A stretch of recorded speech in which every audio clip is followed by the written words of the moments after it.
Episode 67. Kamar mana dia? Jensen terus bertanya. Tuan muda, kamu pasti tahu kita tidak bisa memberi informasi privasi tamu. Wanita tampak malu. Namun, semua masalah ini bisa diselesaikan setelah Jensen mengeluarkan 1.000 yuan lagi. Elena melihat tindakan Jensen, ia sangat terkejut. Dia berkata dengan sedih, Jensen, kamu sangat terbiasa dengan aturan di sini. Katakan dengan jujur, apakah kamu sering datang ke sini untuk bermain? Kamu salah, hal ini pernah dikatakan ayahku padaku. Jensen segera membela. Ngomong-ngomong, kakekku berkata bahwa ayahmu meninggalkan Asmenia. Apa yang dia lakukan? Aku sudah menikah denganmu selama setahun, dan aku belum pernah bertemu ayahmu. Dia itu orang gila. Memikirkan ayahnya, Jensen juga sedikit merindukannya. Mereka berdua berjalan ke lantai 2, dan melihat ada beberapa kamar pribadi di lantai 2.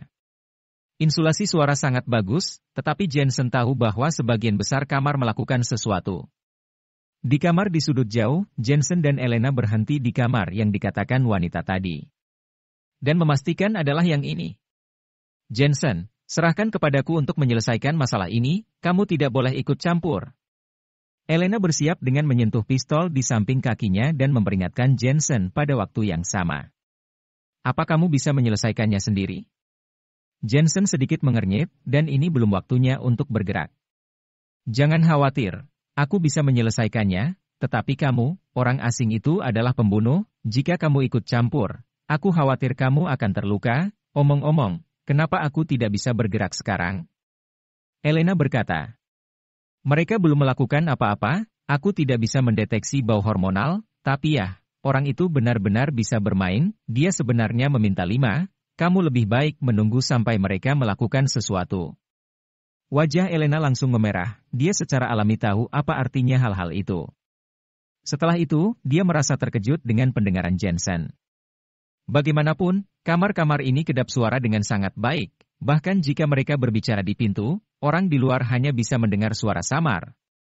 Elena tidak tahu bahwa Jensen tidak hanya bisa mendengar suara di dalam pintu, tetapi juga tahu apa yang sedang terjadi di dalam sana. Orang asing itu memanggil 4 pendamping wanita, tapi salah satunya bukan pendamping, malah terlihat mabuk dan ditipu untuk bermain. Kakak, gadis ini sangat cantik, apakah dia pacarmu? Pada saat ini, di dalam kamar, beberapa wanita mengenakan setelan pramugari berkata sambil tersenyum, mereka semua memandang seorang wanita di sofa. Wanita ini sangat elegan, dengan wajah yang cantik, mengenakan gaun panjang klub malam, berteriak dan ingin minum. Anggur, beri aku anggur. Dia jelas terlalu banyak minum dan menjadi mabuk sehingga terus meminta alkohol. Hei, sayangku, aku berjanji akan membuatmu cukup minum anggur malam ini.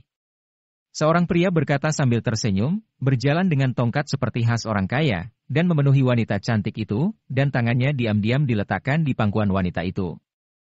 Apa yang kamu lakukan? Pergilah, kalian bukan orang yang baik. Wanita itu meraih gelas anggur dan meminumnya, tetapi dia mendorong tangan pria itu dan mengutuk pada saat yang sama, siapa kamu? Keluar dari sini. Mendengar ini, wajah para wanita berubah. Awalnya, mereka mengira gadis cantik itu dibawa oleh orang asing ini, tetapi sekarang setelah dia melihat pria dan wanita mabuk itu tidak mengenal satu sama lain. Jika masalah ini menjadi besar dan wanita mabuk melaporkan pria itu melakukan pemerkosaan, mereka juga akan berada dalam masalah. Tuan Crown, kenapa kamu tidak membiarkannya pergi? Dia bukan berasal dari bar kami, dia tidak melakukan hal-hal seperti itu. Jika kamu ingin bermain, kami akan menemani, seorang wanita yang lebih tua tertawa. Wanita sialan. Pria itu berteriak dengan bahasa kotor, semua, kamu, dia, aku mau semuanya. Kemudian, dia mengeluarkan banyak uang darinya, ayo, bermain bersama, ini jadi milikmu. Terima kasih, Tuan Crown. Ketika wanita-wanita ini melihat uangnya, mereka tidak peduli lagi dengan semua itu, malah berinisiatif untuk membantu menangkap wanita itu di sofa. Apa yang kamu lakukan? Pergi dari sini. Meskipun wanita itu mabuk, dia juga bisa merasakan bahwa orang-orang ini akan menangkapnya, dia terus menendang-nendang dengan sepatu hak tingginya. Namun, dengan sikapnya seperti ini malah menambah gairah orang asing itu. Bangsis. Pada saat ini, pintu didobrak terbuka, dan Elena segera masuk, memegang pistol di tangannya, menunjuk orang asing itu dan berkata, "Jangan bergerak, polisi." Apa? Para wanita di kamar itu berteriak ketakutan, meskipun mereka telah melihat semua jenis orang, ini adalah pertama kalinya mereka melihat orang membawa pistol di sini. "Polisi, apa yang ingin kamu lakukan?" "Aku adalah seorang pengusaha yang sah. Aku punya visa. Aku tidak melakukan penyelundupan." "Apa kamu memperlakukan pembisnis asing seperti ini?" Orang asing itu juga tampak ketakutan oleh Elena, tampak ekspresi panik di wajahnya. Elena mengerutkan kening, apakah dia menangkap orang yang salah? Sebenarnya, dia tidak yakin bahwa orang asing ini adalah orang yang ingin dia tangkap. Apalagi, orang asing ini sedikit berbeda dari yang ada di foto. Terlebih lagi, dia menemukan orang asing ini, semuanya karena arahan Jensen. Dia tidak tahu arahannya benar atau tidak. Tapi bisa saja ia menangkap orang salah.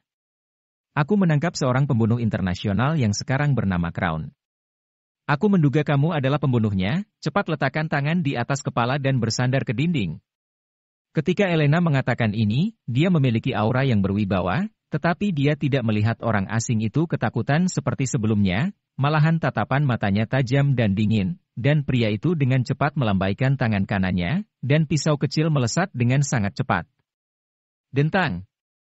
Elena tidak pernah berpikir bahwa orang ini akan tiba-tiba bertindak. Dia tidak bisa bereaksi tepat waktu, dan pistolnya jatuh karena lemparan pisau itu.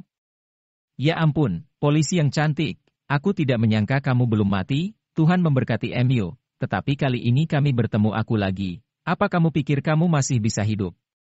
Orang asing itu berdiri perlahan, membuka wignya, memperlihatkan rambut emas panjang, hidung bengkok, dan mata biru, persis seperti si pembunuh Crown. "Sebelumnya, aku berpikir kamu adalah polisi yang bodoh, tetapi aku tidak menyangka kamu bisa menemukanku." Crown mencibir, "Aku hanya lewat di sini, dan aku ingin mengambil benda itu, tetapi kalian di luar kendaliku dan bersikeras untuk menangkapku. Sekarang lupakan saja, aku sudah membunuh 3 polisi, tidak buruk jika aku menambah 1 lagi. Yaitu kau. Kamu membunuh polisi." Elena berkata dengan marah. Keterampilannya tidak terlalu buruk, dia melihat pistol di tanah, dan mengambilnya kembali sebelum pria itu bertindak. "Polisi cantik, aku tahu apa yang kamu pikirkan, tetapi apakah kamu berpikir bisa mengambil pistol itu di depan mata organisasi pembunuh malam? Biarkan aku memberitahu kamu, aku adalah pembunuh kelas 1, Crown, yang dikenal sebagai Raja Pisau. Pria pirang adalah organisasi pembunuh, bagaimana mungkin dia tidak tahu apa yang dipikirkan Elena? Tangannya yang tergantung di samping kakinya memiliki 3 pisau. Dia adalah pembunuh kelas 1. Dia tidak pernah menggunakan senjata untuk membunuh. Baginya, menggunakan senjata terlalu vulgar. Ini adalah cara terbaik untuk membunuh seorang pembunuh. Tidak baik. Wajah Elena berubah drastis, dan kemudian dia melihat pria berambut pirang itu melambaikan tangan lagi, dan sebuah pisau melesat lebih cepat daripada peluru. Elena tahu bahwa dia harus berjuang hidup dan mati di sini. Pada saat ini, dia menyadari dengan kemampuannya saat ini, dia benar-benar tidak memenuhi syarat untuk berurusan kasus internasional. Dentang. Tetapi pada saat ini, pisau yang ditembakkan seperti mengenai sesuatu, dan berbelok ke sisi lain, dan tertancap di dinding, membuat para wanita yang ketakutan berteriak. "Siapa?" Ekspresi Crown berubah. Ini adalah pertama kalinya dia menghadapi situasi ini. Kamu harus tahu bahwa ayunan pisaunya sangat cepat. Meskipun tidak secepat peluru, itu bukan sesuatu yang bisa diblokir oleh orang biasa. Apalagi membunuh dengan pisau juga tidak bising, ini jauh lebih baik daripada pistol.